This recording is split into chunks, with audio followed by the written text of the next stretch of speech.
दो खास मेहमान मेरे साथ मौजूद है। सबसे पहले उनका तारुफ कराती हूँ, फिर करती हूँ चर्चा की शुरुआत। मेरे साथ विपिन है जो कि बीजेपी के प्रवक्ता हैं, अंशुल श्रीकुंज है कांग्रेस नेता है। आप दोनों मेहमान का बहुत बहुत स्वागत है। सबसे पहले विपिन जी मैं आपके पास आऊंगी। ये बहुत बड़ी चुनौती है तीरथ सिंह रावत के सामने कि अपनी टीम को एकत्रित करके वो तमाम जितनी भी तल्खियां हैं दूर करके एकजुटता के साथ आगे बढ़कर विधानसभा का चुनाव जीते। मानते हैं? देखिए, चुनौतियां तो हमेशा होती हैं और चुनौतियों से घबराने वाली भारतीय जनता पार्टी नहीं है और भारतीय जनता पार्टी के कार्यकर्ता नहीं। निश्चित रूप से आज जो हमारा कैबिनेट का विस्तार होने वाला है, बहुत ही सर्वश्रेष्ठ लोगों को उसमें जगह मिलेगी। बहुत ही जो हमारे विधायक जगह मिलेगी, नए चेहरों को शामिल किया जाएगा कि चेहरा सेम होगा? देखिए, नए चेहरे भी होंगे और पुराने चेहरे भी होंगे, बुजुर्ग भी होंगे, बड़े भी होंगे। आप देखिए कि सब जगह से संतुलन होगा, गढ़वाल का संतुलन होगा, कुमाऊं का संतुलन होगा और मैदान का संतुलन होगा। संतुलित कैबिनेट होगी। प्रत्येक जगह, प्रत्येक क्षेत्र को इसमें प्रतिनिधित्व मिलने वाला है। बिल्कुल। मैं अंशुल आपके पास आऊंगी। अंशुल जी, क्या लगता है किस तरीके का कैबिनेट का विस्तार होना चाहिए? नए चेहरों को जगह देना चाहिए या फिर चेहरा वही होना चाहिए, क्योंकि आप विपक्ष में हैं? देखिए, इस सरकार ने पिछले 4 वर्षों में जो पाप किए हैं वो चेहरे बदलने से धुलने वाले नहीं। इस प्रदेश के लोगों की जो धारणा बन चुकी थी सरकार को लेके कि ये नकारा भ्रष्टाचार युक्त, जिस सरकार के शासन में जो अफसरशाही है वो बेलगाम हो चुकी है, इस धारणा को भारतीय जनता पार्टी ने मोहर लगा के सिद्ध कर दिया है। ये नेतृत्व परिवर्तन सरकार की अक्षमता को छुपाने की एक नाकाम कोशिश है। ये कितने जतन कर लें, लेकिन इस प्रदेश की जनता ने ये मन बना लिया है कि 2022 में इस नकारा सरकार को, और जो जुमलेबाजी के साथ पिछले 4 वर्षों में चलती आई है, 2017 के चुनाव का आपको नारा भी याद होगा कि डबल इंजन की सरकार है। इस प्रदेश के लोगों ने को तो एक इंजन भी कहीं दिखाई नहीं दिया। तो इस सरकार को हटाने का मन लोग बना चुके हैं। अब भारतीय जनता पार्टी चेहरे बदलने के कितने भी प्रपंच कर ले, वो कोई काम आने वाले नहीं है। और हमारे भाजपा के मित्र अभी जो इस डिबेट में शामिल हैं, वो बड़ी सफाई से कह रहे थे कि एक ऐसी कैबिनेट का गठन होगा जो युवा भी होगी, बुजुर्ग भी होगी, अनुभवी भी होगी, नए भी होंगे। तो क्या आप ये सिद्ध करना चाहते हैं कि अब तक की जो आपकी कैबिनेट थी उनमें इन सब चीजों का अभाव था? आखिर वो क्या कारण है कि आपको नेतृत्व बदलना पड़ा? वो क्या कारण है, या वो कौन से काम हैं जो त्रिवेंद्र सरकार पूरा करने में नाकाम सिद्ध हुई है, जिसके बाद भारतीय जनता पार्टी को ये निर्णय लेना पड़ा? भाजपा को इस बात का भी जवाब देना चाहिए। बिल्कुल, जवाब दीजिए विपिन जी। देखिए पूजा कांग्रेस के मेरे मित्र हैं। सर मैं जरा बता दूं, मैं फातिमा हूं, पूजा नहीं। सुनिए। हाँ, फातिमा देखिए, कांग्रेस के जो प्रवक्ता हैं उनको ये सोचना, उनको ये भी पता होगा कि उन्होंने क्यों बदला। भाई आपने भी कौन से नहीं, तो यही चीज तो पूछ रहे हैं आपने, उन्हें बदला क्यों है? ये चीज में आप स्वीकार रहे हैं कि आप तमाम लोगों को जगह दी जाएगी, या फिर आप ये स्वीकार रहे हैं कि पहले गलती हो गई थी? फातिमा, भ्रष्टाचार की बात करने वाली कांग्रेस और कांग्रेस के प्रवक्ताओं को ये याद नहीं है कि पूरे देश को दीमक की तरह 55 सालों में एक पार्टी और एक परिवार चाट गया। पूरे प्रदेश को बेचने की बात इनके मुखिया स्ट्रिंग में करते रहे कि आइए हमारे प्रदेश को लूटिए, लेकिन मेरी सरकार बचा दीजिए। ऐसी प्रकार नैतिकता खोने वाली पार्टी, जिसको जो केवल सत्ता चाहती है, केवल सत्ता लोलुप्त पार्टी आज बात कर रही है भारतीय जनता पार्टी पर। तो देखिए, हम तो डबल इंजन की सरकार है। आप इनको कहिए कि हरिद्वार से आज देहरादून आ जाएंगे, देख लेंगे कितने फ्लाईओवर बने हैं। आप बद्रीनाथ चले जाइए, देखिए कितनी चौड़ी सड़कें बनी है। जिस प्रकार से राजपथ की सड़क है, उस प्रकार से बद्रीनाथ पथ बन रहा है। चारों ओर रेल कनेक्टिविटी है, चारों ओर एयर कनेक्टिविटी है, चारों ओर देखिए ऋषिकेश और कर्णप्रयाग रेलवे लाइन पे देखिए कितनी फास्ट गति से काम हो रहा है। डबल इंजन की सरकार उत्तराखंड को संवारने का काम कर रही है। संवारा गया, काम किया गया, लेकिन मुख्यमंत्री क्यों बदल दिया गया? देखिए फातिमा, भारतीय जनता पार्टी एक संगठन निष्ठ पार्टी। भारतीय जनता पार्टी एक ऐसी पार्टी है जहां पर जिसको जितना रोल प्ले करने को कहा जाता है उतना रोल प्ले करता है। त्रिवेंद्र अच्छा, सिंह ये रावत पहले जी को से तय था कि 4 साल आप काम देखिए, करेंगे फिर उसके बाद नया मुख्यमंत्री आएगा? देखिए, त्रिवेंद्र सिंह रावत जी को जितना रोल प्ले करने को कहा गया, उन्होंने बखूबी अपना रोल प्ले किया है। तो वजह होती है ना सर, यही वजह विपक्ष टटोल रहा है। अब बताइए, जवाब मांग रहे हैं अंशुल जी। फातिमा, अगर जो कांग्रेस होती तो अभी सड़कों पर लोग होते, कांग्रेस होती तो पूरा कांग्रेस भवन अभी तक क्या हो चुका होता, नारों से गूंज चुका होता। लेकिन भारतीय जनता पार्टी के कार्यकर्ता अनुशासित कार्यकर्ता हैं। त्रिवेंद्र जी को कहा गया कि त्रिवेंद्र जी को कहा गया कि आपका रोल इतना प्ले करना है, अब किसी और को मौका देना चाहिए, किसी और कार्यकर्ता को मौका देना चाहिए। ऐसा कहाँ होता है सर? 5 साल का कार्यकाल होता है सीएम का, बीच में कौन हटा देता है? दूसरे को मौका देना चाहिए, इसका मतलब ये कि काम नहीं कर रहे होंगे, कुछ ना कुछ तो वजह होगी ना। क्या आप मानते हैं विधायकों के बीच अंदरूनी कलह पैदा हो रही थी, नाराजगी पैदा हो रही थी, क्योंकि साधु संत भी नाराज हो रहे थे? देखिए, कहीं नाराजगी नहीं थी, कहीं पर नाराजगी ऐसा नहीं था। हमारी पार्टी में मैंने कहा ना, देखिए समय समय पर हमारी पार्टी में इस प्रकार से चीजें चलती रहती हैं और ये अंदरूनी मामला है हमारा कि हम किसको कितना प्ले करने को कहते हैं, ये हमारा अंदरूनी मामला है। इससे कुछ पब्लिक में कुछ गलत संदेश जाने वाला नहीं है। पब्लिक भारतीय जनता पार्टी के साथ खड़ी है, मोदी के नेतृत्व के साथ खड़ी है। अंशुल जी बोल रहे हैं अंदरूनी मामला है और जितना काम कहा गया था, जितना कहा गया उतना काम किया त्रिवेंद्र सिंह रावत ने। नहीं, मैं अपने मित्र के इस प्रश्न पर भी आऊंगा, लेकिन मैं इतना भी उनको याद दिला दूं कि जो कांग्रेस के तत्कालीन मुख्यमंत्री थे विजय बहुगुणा, जिनके ऊपर भ्रष्टाचार के भारतीय जनता पार्टी के लोग दिन रात आरोप लगाते थे, आज वो इन्हीं की पार्टी की शोभा बढ़ा रहे हैं। इनकी पार्टी के ऐसे मुख्यमंत्री इस प्रदेश में 4 साल रहे जिनके खिलाफ हाई कोर्ट को सीबीआई जांच का आदेश देना पड़ा। तो ये भ्रष्टाचार की बात तो कतई ना करें, क्योंकि इनकी कलई सबके सामने खुल चुकी है। अभी इन्होंने एक जिक्र किया कि देहरादून से हरिद्वार की जो रोड है वो बड़ी शानदार भारतीय जनता पार्टी के कार्यकाल में बनी है। मैं इनको ये भी याद दिला दूं कि 2010 के कुंभ में जब हरीश रावत जी केंद्र में मंत्री थे, वो सड़क तब पास हुई थी। आपकी सरकार आने के बाद 2014 में जब केंद्र में आई, उस सरकार को पूरा होने में 7 साल लग गए। ये सच्चाई है जो इस प्रदेश के लोग जानते हैं। अब मैं उस बात पर आता हूं कि भारतीय जनता पार्टी का अंदरूनी मामला है कि नहीं। देखिए, सरकार प्रदेश की जनता की होती है, वो किसी पार्टी की नहीं होती। सरकार के कामकाज से जनता का भविष्य तय होता है। ये सरकार अपनी जिम्मेदारी निभाने में नाकाम हुई है। इन्होंने 4 वर्ष इस प्रदेश की जवानी के, माताओं बहनों के, बेरोजगारों के, युवाओं के सपनों को कुचला है। ये केवल एक छोटा अंदरूनी मामला नहीं है, ये एक बहुत बड़ा विषय है कि ऐसी नाकारा सरकार को 2017 में भारतीय जनता पार्टी ने क्यों शपथ दिलाई, जिसको 4 वर्ष बाद यानी कार्यकाल पूरा होने से पहले आज हटाना पड़ रहा है। इसका जवाब तो इनको देना पड़ेगा, आज भी देना पड़ेगा और चुनाव के समय भी देना पड़ेगा। नहीं लगता है विपिन जी कि 4 साल के बाद सीएम का चेहरा बदलने से जनता के बीच एक अलग ही तरीके का संदेश गया है? जनता में जाकर के आप पूछिए, आज जनता आज भी मोदी के साथ है, मोदी के फैसलों के साथ है, कमल के फूल के साथ है। और मैं कहूँ, देखिए जिस प्रकार से हमारे अभी कांग्रेस के प्रवक्ता कह रहे थे कि हमने किया, अरे भाई आपने किया होता तो आप बनाते सड़क। आखिर इतने सालों से सड़कें क्यों बंद पड़ी रही? जितना पीएमजीएसवाई में सड़कों का जाल गांव में बिछ गया है। आप तो सूचना का अधिकार है, लगा करके देख लीजिए कितनी सड़कें होनी है, लगा करके देख लीजिए। हर घर जल, हर घर नल योजना हमारी चल रही है। प्रत्येक परिवार को पक्का घर देने की बात है। अरे कहाँ कांग्रेस ने अलग जो किया था, कांग्रेस ने तो केवल एक नारा मजबूत किया है कि गरीबों, कांग्रेस का हाथ गरीबों के साथ कहते थे, लेकिन कांग्रेस ने गरीबों को बिल्कुल इस प्रकार से वोट बैंक के रूप में यूज किया। देखिए, आरोप प्रत्यारोप का दौर तो जारी रहेगा, चाहे चुनाव नजदीक हो या ना हो। लेकिन विपिन जी, एक सवाल है कि अचानक से फेरबदल अगर हो जाता है, इसमें किसी को कोई और पद दे दिया जाता है, तो क्या ये राज्य सरकार के लिए मुश्किलें नहीं होंगी?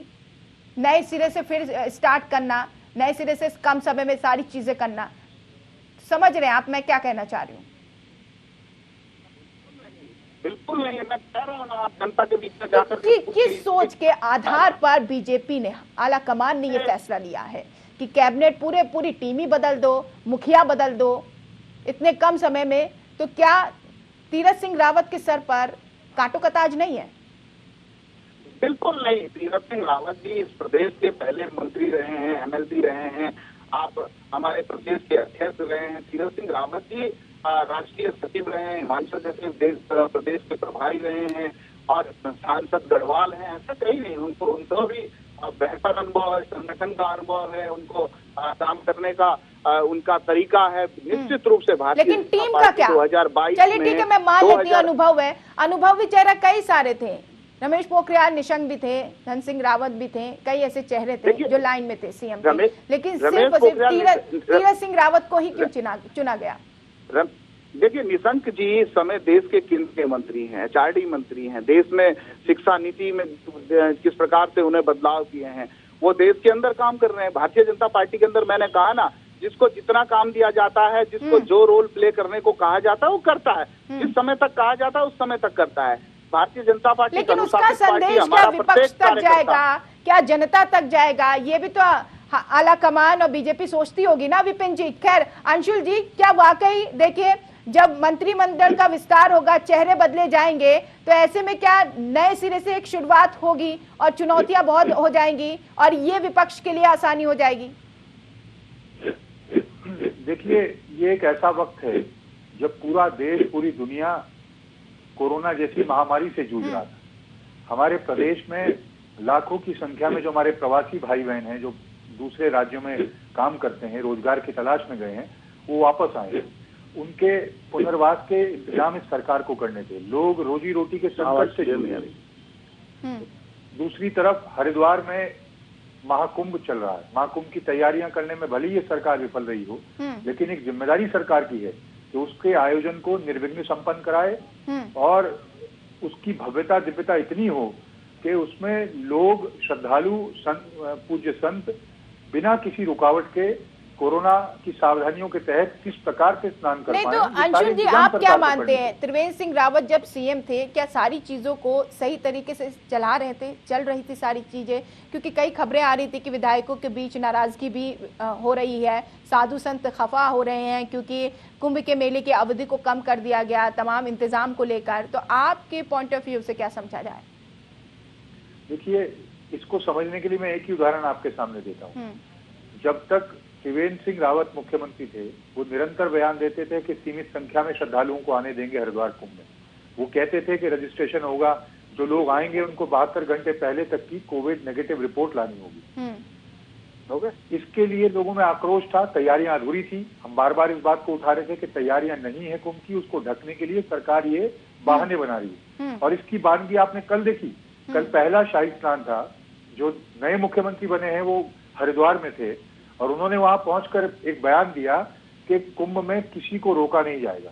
यानी पूर्व की जो इनके सरकार चल रही थी, उन्होंने लोगों की भावनाओं से भी खिलवाड़ किया, कुंभ की तैयारियां भी पूरी नहीं की और संतों के और गंगा भक्तों के मन को भी दुखाया। इससे स्पष्ट हो जाता है कि इनकी सरकार कैसी चल रही थी और क्यों हटाना पड़ा। तो यानी कि अब ठीक चलेगी? हमने तो जो आरोप हमने भी और इस प्रदेश की जनता ने भी पिछले 4 वर्षों में इस सरकार पे लगाए हैं, इन्होंने अपने सरकार के चेहरे को और उसके मंत्रियों को बदल के उन आरोपों को सिद्ध कर दिया, पुष्ट कर दिया है। यानी कि आप कह रहे हैं त्रिवेंद्र सिंह रावत की जो नीतियां थी, जो करने का काम था, वो ठीक नहीं था, जनता को भा नहीं रहा था, ना ही साधु संतों को, ना विधायकों को। आपके कहने का मतलब है? मैं तो दूसरा सवाल उठाता हूँ आपके माध्यम से कि यदि त्रिवेंद्र सिंह रावत इतने अक्षम थे कि वो अब चुनावी वर्ष में सरकार का चेहरा नहीं बन सकते थे, तो इसका दोष क्या केवल त्रिवेंद्र सिंह रावत का है? क्या वो भारतीय जनता पार्टी के उस नेतृत्व का नहीं है जिन्होंने 2017 में उनको चेहरा बना के यहाँ भेजा था? क्या इस सरकार की जो नाकामियां रही, इस प्रदेश के जो 4 वर्ष खराब हुए, उसमें दोष भाजपा के केंद्रीय नेतृत्व का नहीं है जिन्होंने ये निर्णय लेने में इतनी देर लगाई? इसका जवाब भी इनको देना पड़ेगा। और ये जो आरोप लग रहे थे इनके ऊपर, ये एक नकारा निकम्मी सरकार चला रहे हैं, भ्रष्टाचार चरम पर है, उन आरोपों को इन्होंने खुद ही सिद्ध कर दिया है। जवाब दीजिए विपिन जी। देखिए फातिमा जी, जिस प्रकार की बातें कांग्रेस के प्रवक्ता कर रहे हैं, भ्रष्टाचार चरम पर, कहाँ भ्रष्टाचार? अरे भाई, जिस सरकार ने 4 साल में जनता के साथ धोखा हुआ है, ये भी सवाल उठाए। कांग्रेस ने दिया कि नहीं दिया है? इस प्रदेश को घोटालों में घोटाला करने का काम किसने किया? कांग्रेस ने किया। जिन पर घोटालों के आरोप लगाते थे, आज वो आपकी पार्टी की शोभा बढ़ा रहे हैं। घोटाला। अब मैं आपके बीच में नहीं बोला। देखिए, अगर जो आप इस प्रकार से ड्रिल करेंगे तो मैं फिर आपके बीच में फंसूंगा। मैंने आपको टोका, आपकी बात सुनी, आप बात सुनने का मादा रखना चाहिए। यही तो कांग्रेस के प्रवक्ताओं को बिल्कुल वो है कि बिल्कुल बोलना है। अरे भाई हमें भी बोलने दीजिए। आपको बोलने दिया, आपकी बात सुनी भाई साहब, मैंने भाई साहब आपकी बात सुनी, आप हमारी बात भी तो सुनिए, है ना। आपको मैंने बीच में नहीं टोका, आपने जो बोला मैंने बीच में टोका क्या? देखिए भ्रष्टाचार की बात, फातिमा, भ्रष्टाचार की बात करने वाले NS-74 घोटाले को खोलने का काम किसने किया? दोषी अधिकारियों को जेल में भेजने का काम किसने किया? जो लोग थे उन पर इंक्वायरी सेटअप करने का काम किसने किया? अरे जीरो टॉलरेंस की सरकार हमारी है, आज भी है। जो मॉडल त्रिवेंद्र सिंह रावत जी ने लेकर के आए थे, जो हमारी सरकार 2017 में मैनिफेस्टो को लेकर के आई थी, उसी पर तीरथ सिंह रावत जी उस मॉडल को आगे बढ़ाते हुए डबल इंजन की सरकार इस उत्तराखंड को संवारने का काम करेगी। निश्चित रूप से चारों तरफ चहुमुखी विकास की ओर अग्रसर हैं। आप कह रहे थे कि नहीं भाई ये नहीं है वो नहीं है, पहाड़ों में जाकर के देखिए, पहाड़ों की जनता से जाकर के देखिए, उस माँ से पूछिए जिस माँ को उज्ज्वला गैस का कनेक्शन मिला है, उस भाई को पूछिए जिसको किसान सम्मान निधि मिली है, उस बहन को पूछिए जिसको विधवा पेंशन बढ़ गई है, उस भाई विकलांग को पूछिए जिसकी विकलांग पेंशन बढ़ गई है। चारों तरफ हर समाज सर्वस्पर्शी सर्वव्यापी विकास का काम भारतीय जनता पार्टी की प्रदेश की सरकार ने 4 वर्ष में किया है। जवाब दीजिए। 4 वर्ष में तो सारे काम किए हैं अंशुल जी, तो ऐसे में अब आगे वही काम को तीरथ सिंह रावत आगे बढ़ाएंगे। जिस NH घोटाले का जिक्र हमारे मित्र ने भी किया, उनमें जिनके ऊपर सबसे बड़ा आरोप था, आज वो इनकी सरकार में मंत्री बन के शोभा बढ़ा रहे हैं, उसका ये जवाब नहीं देंगे। इन्होंने इस प्रदेश की माताओं बहनों के ऊपर 850 पौने 900 रुपए का सिलेंडर ला दिया है। इन्होंने इस प्रदेश के युवाओं के कंधों पर 100 रुपए प्रति लीटर का पेट्रोल ला दिया है। इन्होंने बेरोजगारी दर में उत्तराखंड को देश में सबसे पिछले पायदान पर ले आए, यानी देश में सर्वाधिक बेरोजगारी अगर कहीं है तो वो उत्तराखंड में है। तो ये सारे पैमाने हैं जिनके ऊपर इनकी सरकार का आकलन इस प्रदेश के लोगों ने किया है। यहाँ के लोग बुद्धिजीवी हैं, सब चीजों को समझते हैं, और यही जन दबाव इनके ऊपर था कि इनको उस नकारा सरकार का चेहरा बदलने की आज नौबत आ रही है। भ्रष्टाचार की आप बात कर रहे हैं, तो मैंने आपसे कहा जिस कांग्रेस की सरकार के वक्त जिन मुख्यमंत्री पर आप सब सर्वाधिक भ्रष्ट होने का आरोप लगाते थे, आज वो आपके दल में है। तो इन बातों का जवाब तो आपको देना है कि यदि वो भ्रष्टाचारी थे तो आपने उनको क्यों आश्रय दिया, क्यों गले में हार डाल के और चार्टर्ड प्लेन से उनको दिल्ली ले गए थे? जवाब दीजिए विपिन जी। मेरे कांग्रेस के प्रवक्ता ये मान गए हैं कि इनकी जो सरकार है वो भ्रष्टाचारी सरकार थी, इनके लोग जो थे वो भ्रष्टाचारी आरोप लगाए थे। ये नहीं भैया, आप मान चुके हैं, आपकी जो सरकार थी वो भ्रष्टाचारी सरकार थी। आप ही कह रहे हैं, आप ही कह रहे हैं। तो क्यों प्रीतम सिंह जी कह रहे हैं, प्रीतम सिंह जी देखिए सुन लीजिए भाई साहब, क्यों प्रीतम सिंह जी कह रहे हैं, क्यों प्रीतम सिंह जी कह रहे हैं कि आइए सबके लिए दरवाजे खुले हैं हमारी पार्टी में, क्यों कह रहे हैं भाई? यही तो दर्द है कि आपकी सरकार गिर गई, आपके जो नकारा नेता थे वो उन लोगों को संभाल नहीं सके हैं, आपके मंत्रियों को संभाल नहीं सके, आपकी सरकार को संभाल नहीं सके, उसका ठीकरा भी भारतीय जनता पार्टी के सर फोड़ रहे हैं। अरे रोज ठीकरा फोड़ते हैं आपके युवराज, कहते हैं देश में आपकी सरकार में राजस्थान में देखिए, राजस्थान में संभाल नहीं पाते कहते हैं भाजपा ने कर दिया, देश भर में जहां जहां संभाल नहीं पाते कहते भाजपा ने कर दिया। अरे खुद तो संभाल नहीं सकते, आरोप भाजपा पे लगाते हैं, ये बड़ी अच्छी बात है। फातिमा जी, जिन नेताओं को आप नकारा कह रहे हैं उन नेताओं में से 3 आपकी सरकार में कैबिनेट मंत्री हैं। ये कैसी भारतीय जनता पार्टी है जो अपने मंत्रियों को नकारा कहती है? भैया हम तो आपकी बात कर रहे हैं, आप कह रहे हैं, आप बताइए ना, आपके वो नेता नकारा थे जो संभाल नहीं पाए अपनी सरकार को, आपके नेता आपके उस समय के ठीक है, जब भ्रष्टाचारी थे तो आपने भी तो उन्हें ऐड कर लिया अपनी पार्टी में नेताओं को, और आज फिर कह रहे हैं उन्हीं लोगों के लिए कि खुले हैं दरवाजे, आइए खुले हैं दरवाजे। जब वो दागी थे तो आपने क्यों ऐड कर लिया अपनी पार्टी में विपिन जी? फातिमा वो कह रहे हैं कि हम नहीं आ रहे तुम्हारी पार्टी में, कांग्रेस डूबता हुआ जहाज है। अरे भाई कौन जाए इस डूबते हुए जहाज में? फिर भी बेचारे लगे हुए हैं कि आ जाएं, रोज कहते हैं संपर्क में है, कभी नेता प्रतिपक्ष कहती है हमारे संपर्क में है। तो भ्रष्टाचार को लेकर जब आप सवाल खड़े कर रहे हैं तो सवाल सीधा आप पर भी तो उठता है, अगर भ्रष्टाचारी थे तो आप मैं कह रहा हूँ ना, सिद्ध कर दे पार्टी में क्यों लिया कांग्रेस, टीवी चैनल में बोलने से फातिमा कुछ नहीं होता। 4 वर्ष में सिद्ध कर दे कांग्रेस की कहां कहां क्या क्या हुआ है? लेके आए ना, उसका जवाब देंगे। हवाबाजी करने के लिए थोड़ा है कि ये भ्रष्टाचार हो गया, भ्रष्टाचार कहाँ भ्रष्टाचार हुआ बताइए। हाई कोर्ट ने मुख्यमंत्री के खिलाफ सीबीआई जांच के आदेश दिए, इससे ज्यादा और क्या सिद्ध होगा? मुख्यमंत्री पार्टी नहीं थे उसमें, ऑर्डर पढ़िए ढंग से। मुख्यमंत्री उसमें पार्टी नहीं थे, मुख्यमंत्री के बात को सुना ही नहीं गया। मुख्यमंत्री उसमें पार्टी नहीं थे उसमें, तो कैसी बात कर रहे हैं आप? सीबीआई जांच की बात, यही दिक्कत है। आप सुप्रीम कोर्ट में मामला सुप्रीम कोर्ट साबित कीजिए, और जब सुप्रीम कोर्ट भी, हाई कोर्ट भी अगर आदेश देता है, आप बता दीजिए ना भैया, भाई साहब बता दीजिए, फातिमा पूछिए इनसे, बता दीजिए कहाँ पर सुप्रीम कोर्ट ने ऑर्डर दिया। अब फिर कहेंगे भ्रष्टाचारी। चलिए सुप्रीम कोर्ट ने ऑर्डर दिया। चलिए, सवाल उठते रहेंगे, जवाब मिलते रहेंगे, आरोप प्रत्यारोप का दौर जारी ही रहेगा। अभी तो बहुत वक्त बाकी है, बहुत सियासत भी देखने को मिलेगी जब चुनाव नजदीक होगा। फिलहाल वक्त मेरे पास इतना ही है। आप दोनों मेहमान का बहुत बहुत शुक्रिया। विपिन जी आपका भी शुक्रिया, अंशुल जी आपका भी बहुत बहुत शुक्रिया।